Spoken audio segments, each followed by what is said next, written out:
James, elder brother of John and a son of Zebedee. We were fishermen with our friends Andrew and Simon Peter when Jesus called us to become his disciples. John and I were quick to anger in those early days, and Jesus gave us a nickname, Boanerges, which means sons of thunder. One time, when traveling to Jerusalem, the people of a little village refused us food and shelter, and they were Samaritans.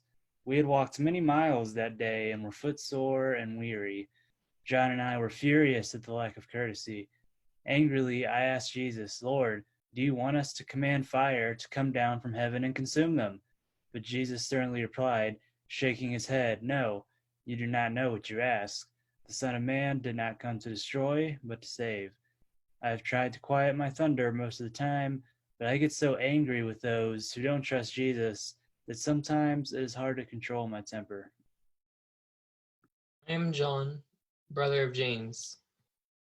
He has spoken of me and how, in spite of our quick tempers and foolish impulsiveness, Jesus loved us dearly. Leaving our family to follow Jesus was the most important decision of our lives. I am the youngest of the disciples, and my time with Jesus was exhilarating. One time I went with my brother James and pleaded with Jesus to grant us to sit at his right and left hands in glory.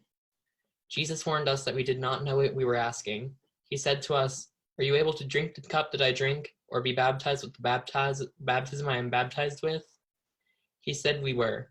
How foolish we were. We just did not understand.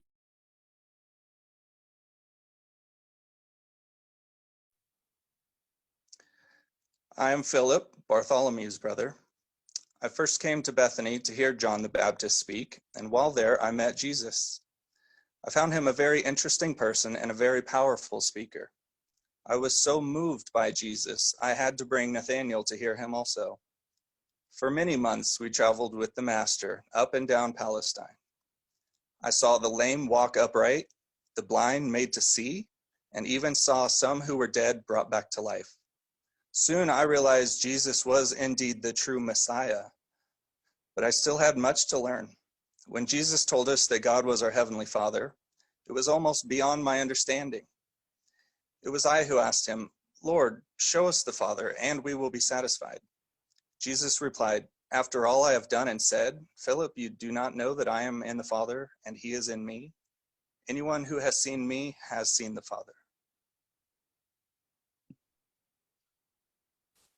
I am James the Lesser, son of Alphaeus and Mary. Some say I was the brother of Jesus, some say I wrote the letter of James, but that is not important. What is important is that he called on me to become one of his disciples, and I answered his call. The lessons I learned while with him changed my life completely. I sat at the table of Jesus, along with the prostitutes and tax collectors whom he had invited to eat with him. He said that they were his family, that whoever turns to God and does the will of God and obeys it were his sisters and brothers. Yet on that night, when Jesus said that one of us who would betray him was sitting with him at the table, I could not stand it. How could Jesus know and still let these things happen? I was confused and I was troubled. I did not know what to do. I am Andrew. I am not particularly gifted. I'm just an average person like any one of you. I was a fisherman on the Sea of Galilee with my brother Simon when I met John the Baptist. His challenging message moved me to follow him until the day Jesus appeared, and I knew at once that I had found the Messiah. I hurried to find my brother Simon Peter and said to him, We have found the Messiah. Peter also believed, and we followed the Master, leaving behind our family and our fishing nets to become fishers of people. On the day when Jesus fed the 5,000, it was I who found the boy with 5 loaves and 2 fishes. How incredible it was to feed so many with so little. Jesus filled our lives with many such wonders, but I was scared that night when we gathered together for the Passover meal. I was afraid for Jesus and worried about what would happen to us.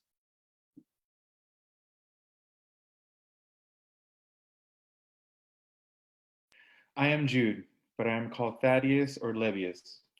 Judas was also another name for me, but I am not the same Judas as the one who betrayed him. I became a disciple because I liked the way Jesus walked boldly and bravely among all kinds of people. The problem was that I did not fully understand his cause. I thought that by preparing for the coming kingdom of God on earth, he would restore Israel to its old power and glory. How wrong I was. Finally, I asked him, Lord, why are you going to reveal yourself only to us disciples and not to the whole world? Jesus answered, because I will only reveal myself to those who love me and obey me. I was disappointed, and yet I knew Jesus well enough to think there was much meaning in his words.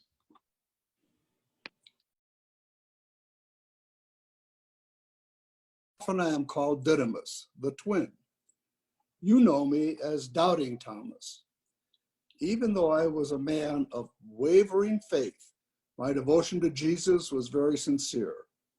Like him, I had been a carpenter and I felt closer to Jesus because of my work. I'm a realist, and it confused and discouraged me to see the criticism of Jesus growing. We disciples were almost too afraid to go with Jesus to Jerusalem that last time. I became so impatient with our indecision that I blurted out, "Let us go with him, even to die if need be." So we went, and we were all together for the Passover. But I still did not understand. And now see what has happened. I cannot believe it. I cannot believe that they have taken him away, that he is gone.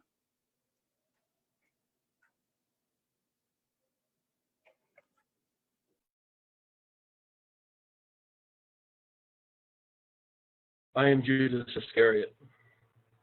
I am known to all the world as the traitor who sold Jesus out for 30 pieces of silver. Yes, I betrayed him with a kiss. I was always a man of ambitious designs. In fact, in the early days, I had hoped that Jesus would establish an earthly kingdom and that I would receive a prominent position in his political setup. Even though we had a tax collector among us already, I acted as treasurer for the 12. When Mary anointed Jesus' feet, I protested, why wasn't this ointment sold and the money given to the poor? Some of the other disciples agreed with me, but they didn't know that I planned to keep the money for myself. But while I could conceal my true motives from the others, somehow Jesus always could see through me. Once he said, haven't I chosen 12 of you, and one of you is the devil? Like Zacchaeus, I am a tax collector. Some call me Levi, others call me Matthew. It is said that there is no class of men in the world more hated than tax collectors. However, that did not stop this man called Jesus. In fact, he came by my office one day and said, "Follow me." There was no way I could resist, so I left everything and followed him. Later, I gave him a great feast in my home, and many of his disciples and my business friends were present.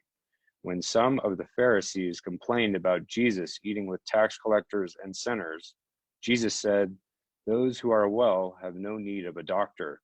Those who are sick do."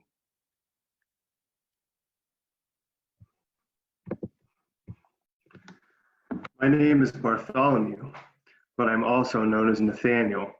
I've always been a bit on the stubborn side, but I was honest and trustworthy.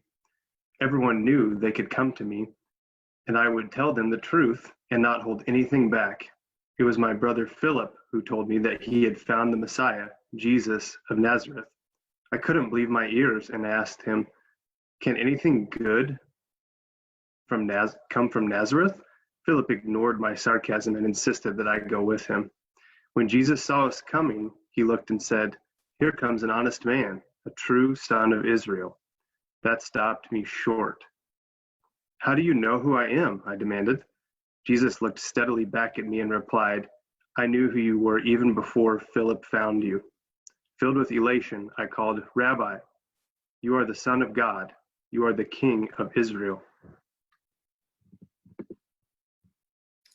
I am Simon the Zealot. Before Jesus called me, I belonged to the group of hot-headed, bloodthirsty revolutionaries known as zealots. I hated Rome for enslaving my country and God for turning his back on us.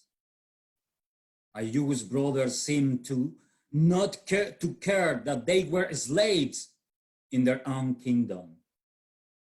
But one day, while I was by the Sea of Tiberias, I met Jesus of Nazareth.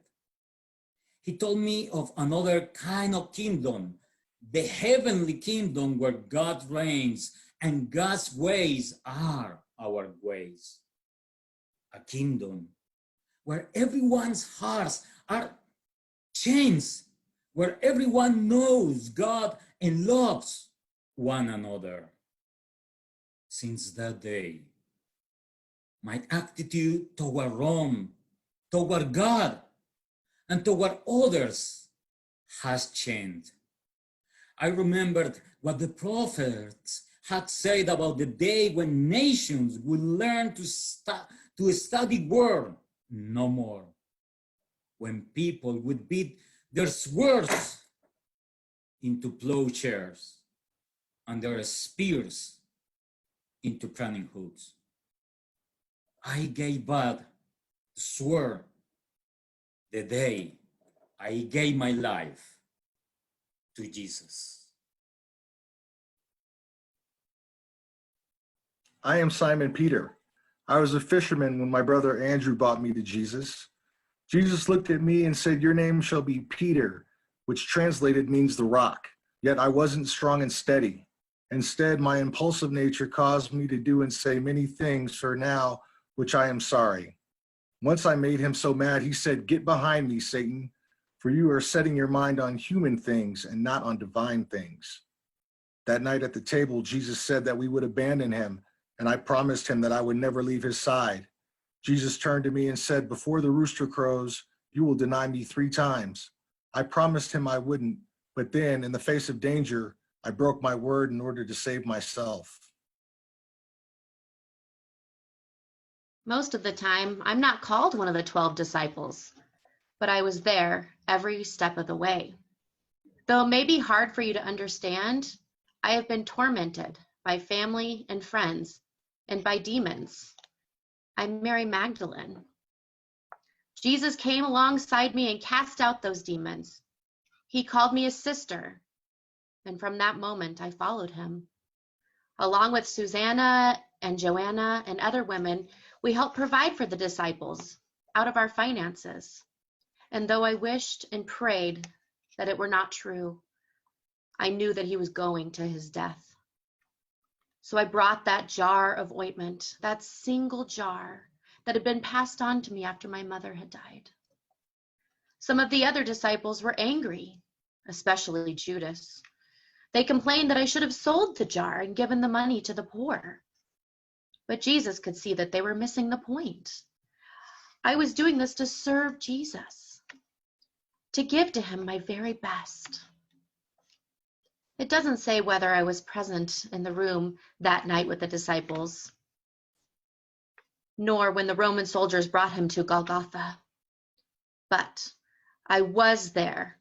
It doesn't matter because I was there when they yelled, "Crucify him." I was there when the soldiers brought him out of Golgotha and when the crowds of people spat on him, saying, "Crucify him." I was there when they nailed him up to the cross.